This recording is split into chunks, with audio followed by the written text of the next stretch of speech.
এই শাপলা কোনো দলের প্রতীক হতে পারে না। আপনি যে যে হাস্যকর যুক্তি দিচ্ছেন যে আর্মির র্যাঙ্ক এজন্য এটা হতে পারবে না, তার বাংলাদেশ সংবিধানে তো ধানের শীষ আছে, তাহলে তো ওটা আপনার হতে পারে।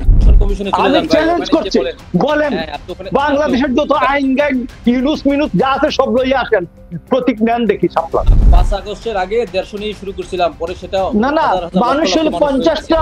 আমরা এখনো মনে করি যে ইলেকশন কমিশন পক্ষপাত দুষ্ট এবং তারা নিরপেক্ষভাবে কোনো সিদ্ধান্ত নিতে পারতেছেন না। ক্লোজিং রিমার্কস, আপনি একটা আলোচনা আসছিল শাপলা প্রতীক। শাপলা প্রতীক আমার আর্মি, বাংলাদেশের স্বাধীনতা সার্বভৌমত্বের প্রতীক। আর্মির মেজর থেকে জেনারেল পর্যন্ত প্রত্যেকের র্যাঙ্ক বেইজে শাপলা হচ্ছে। আমার পুলিশের অ্যাডিশনাল এসপি থেকে আইজি পর্যন্ত প্রত্যেকের র্যাঙ্ক বেইজে শাপলা হচ্ছে। এই শাপলা কোনো দলের প্রতীক হতে পারে না। আমার স্বাধীনতা সার্বভৌমত্বের প্রতীক আর্মির র্যাঙ্ক বেইজ কোন দলের প্রতীক হতে পারে না। বাংলাদেশের শান্তি শৃঙ্খলার প্রতীক পুলিশের র্যাঙ্ক বেইজ কোন দলের প্রতীক হতে পারে না। নির্বাচন কমিশন পক্ষপাত দুষ্ট, এটি আপনার এনসিপির নেতা নাহিদ ইসলাম বলেছেন, এবং উপদেষ্টাদের মধ্যে কেউ নিরপেক্ষতা হারিয়েছেন এবং তাদেরকে অপসারণের দাবি জানিয়েছেন, এবং বিএনপিও একই দাবি করেছে। এবং আজকেও আমরা দেখেছি যে উপদেষ্টাদের অনেকের সংশ্লিষ্টতা রয়েছে, পক্ষপাত মূলক আচরণ, এবং এর আগেও আমরা দেখেছি যে নিরাপত্তা উপদেষ্টার পদত্যাগের দাবি তুলেছিল বিএনপি। এখন আমরা নির্বাচনের আগে উপদেষ্টাদের পদত্যাগের দাবি উঠেছে। আপনি দেখেন, এখানে উনি যেটা বলেছেন যে শাপলার বিষয়ে এটা হতে পারে না, তাহলে তাকে বলা উচিত যে দাঁড়িপাল্লাও থাকতে পারে না, যেহেতু সুপ্রিম কোর্টের প্রতীক আছে, যেহেতু বাংলাদেশের প্রতীক সংবিধানে উল্লেখিত যে প্রতীক আছে শাপলা, ধানের ছড়া, সেই ধানের ছড়াও যেহেতু বাংলাদেশের সংবিধানের মধ্যে জাতীয় প্রতীকের অংশ, সে সেটা দাবি করুক যে এটাও প্রতীক থাকতে পারে না। এরপরে আমি আপনাকে বলবো, যেহেতু আপনি ধানের শেষ কারো র্যাঙ্ক বেইজে নাই, ধানের শেষ কারো র্যাঙ্ক বেইজে নাই, আমি র্যাঙ্ক বেইজের কথা বলছি। র্যাঙ্ক যদি থাকলে যেটা হতে পারবে না, এটা আপনাকে কে বলছে? এটা এই ধরনের ফালতু যুক্তি কেন দেন আপনি? আপনাকে এটা আমি র্যাঙ্ক বেইজের কথা বলছি তো, আমি বলছি যে নির্বাচন কমিশনকে প্রতীক দেওয়ার আগে আর্মির সাথে কথা বলার জন্য। আপনি তো আইন নিয়ে পড়াশোনা করেন, এটা জাজমেন্ট পড়বেন, বাংলাদেশ সুপ্রিম কোর্টের হাইকোর্ট ডিভিশনের জাজমেন্ট আপনি লিখে নেন।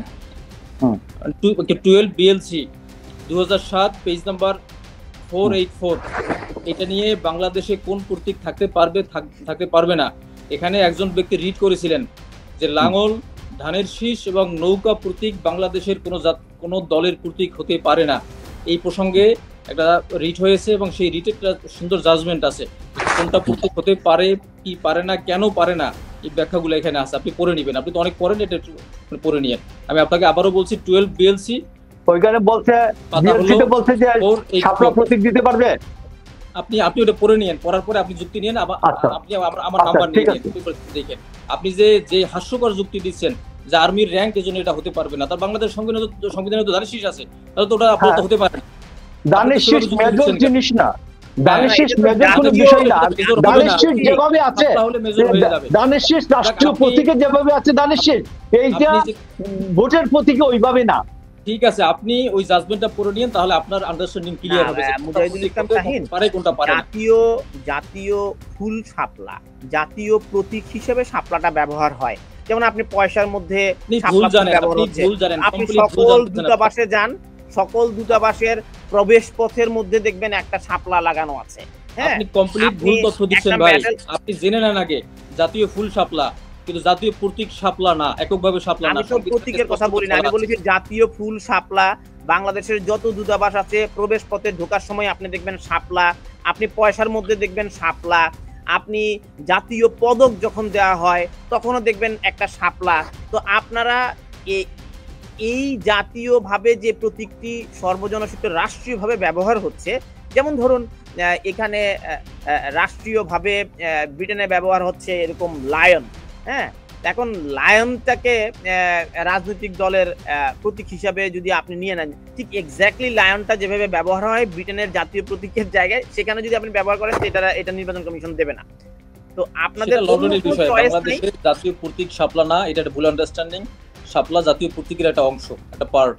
আচ্ছা, দেখা যাক না, আমি বলছি যে আর্মির র্যাঙ্ক বেজ যদি দিতে পারে নির্বাচন কমিশন, দেখি কালকে আমি চ্যালেঞ্জ করলাম নির্বাচন কমিশনের ক্ষমতা থাকলে আর্মির র্যাঙ্ক বেজে শাপলা নির্বাচন কমিশনকে দিতে বলেন। ইলেকশন কমিশনে আমি চ্যালেঞ্জ করছি, বলেন বাংলাদেশের যত আইন গাইন ইউনুস মিনুস যা আছে সব লইয়া আসেন, প্রতীক নেন দেখি শাপলা। আপনি ওখানে গিয়ে বাধা দিয়ে বলবেন, আমি বললাম তো, আমি বলে দিলাম, জান বলে দিলাম, উড়িয়ে দেবো, আপনি গিয়ে বলেন যান সেটা। হ্যাঁ, দেখেন আপনার কথা শুনে কিনা, আমরা চেষ্টা করি, আমরা পাই কিনা দেখি। জাতীয় নির্বাচন কমিশন ঘেরাও করতে গেছিলেন না, পুলিশ হইলে 300 আর মানুষ হইলে 150, আর সাংবাদিক 150, মানুষ হইলে 50টা। 5 আগস্টের আগে 150 নিয়ে শুরু করছিলাম, পরে সেটা না না, মানুষ হইলে 50টা, পুলিশ 300 আর ক্যামেরা হইলে 150। আমরা অল্প এই হলো নির্বাচন কমিশন ঘেরাও। 5 আগস্ট বিপ্লবের মাধ্যমে প্রমাণ করেছি যে আমরা কত মানুষ হতে পারি। আবারও সেটা দেখবেন, আবার করেন।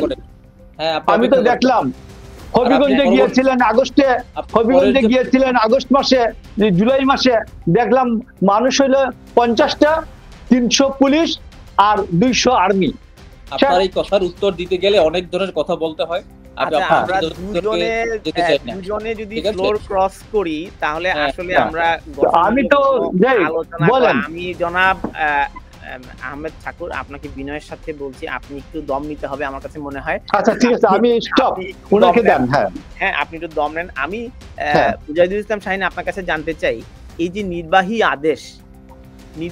আদেশ দিয়ে আপনারা একটা দাবি তুলেছেন যে জুলাই এর আগে প্রশ্নটা আমি উত্তর দিই, এর আগে প্রশ্নের উত্তর দিয়ে নেই। সেটা হলো, আপনারা বলছেন যে ইলেকশন কমিশনের বিষয়ে যে পক্ষপাত দুষ্ট। আমরা এখনো মনে করি যে ইলেকশন কমিশন পক্ষপাত দুষ্ট এবং তারা নিরপেক্ষভাবে কোনো সিদ্ধান্ত নিতে পারতেছেন না, এবং তারা সিদ্ধান্ত নেওয়ার ক্ষেত্রে বিভিন্ন ওহির কথা চিন্তা করেন, কোন দিক থেকে তাদের প্রত্যাদেশ আসবে, নির্দেশনা আসবে, তার ভিত্তিতে তারা কথা বলেন। তারা আমাদেরকে শাপলা দিবেন না, কেন দিবেন না সে কথা তারা বলতে পারছেন না। এ ধরনের একটা হাস্যকর অবস্থায় তারা চলে গেছেন। আমরা মনে করি ইলেকশন কমিশনের মাধ্যমে বাংলাদেশে কোনো সুষ্ঠু এবং নিরপেক্ষ নির্বাচন করা সম্ভব না। আমরা এই ইলেকশন কমিশন পুনর্গঠনের দাবি বেশ কয়েকবার জানিয়েছি, এখনো জানাচ্ছি। বাংলাদেশে আর নিরপেক্ষ লোক কোথায় পাবেন আপনি? আপনি যেটাকে দিবেন ওটা বিএনপি বলবে এরা নিরপেক্ষ না, বিএনপি যেটা দিবে আপনি বলবেন নিরপেক্ষ না, আপনি এবং বিএনপি মিলে যেটা দিবে অন্য দল বলবে সেটা নিরপেক্ষ না। তো এই ওহি কোথা থেকে নাজিল হবে নির্বাচন কমিশনের জন্য আমাকে বলেন। আপনার নিরপেক্ষতা জেস্টার পশ্চারের মাধ্যমে অনেকটা বোঝা যায়। আপনি পিছনে কি করেন সেটা আমরা অনেক সময় জানি না, কিন্তু সামনের আপনার আচার আচরণ বা আপনার কথাবার্তার মাধ্যমে ফুটে ওঠে যে আপনি কোন দিকে অনুগত বা আপনি কাদের কথার ভিত্তিতে আপনি নড়াচড়া করছেন। সুতরাং আমরা মনে করি বাংলাদেশের ইলেকশন কমিশনগুলো আরও বেশি দায়িত্বশীল ভূমিকা পালন করা উচিত তাদের আচার আচরণ এবং কথাবার্তার ক্ষেত্রে। তারা যদি কোনো যৌক্তিক কথা বলে সেটা আমরা অবশ্যই মেনে নেব, কিন্তু যদি যুক্তিহীন কথা বলেন তাহলে সেটা অবশ্যই আমরা এনসিপি আমাদের দলীয়ভাবে আমরা মানতে পারি না। এই বিষয়টা আমরা আজকে আমাদের প্রধান উপদেষ্টার সাথে সাক্ষাৎ করছেন, সেখানে বলে আসছেন এবং আমরা আমাদের এই কথাগুলো আমরা বলা অব্যাহত রেখেছি।